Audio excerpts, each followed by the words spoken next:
сегодня премьера, презентация проекта, который мы буквально на днях сделали,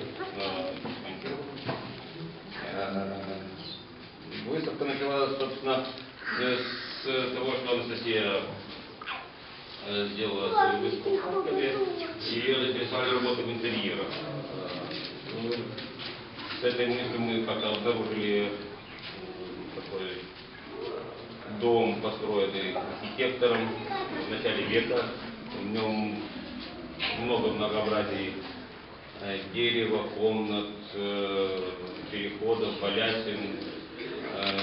И начали просто с простого поиграться с пространством, попробовать себя работать, не задавать свои какими-то темами большими, объемными.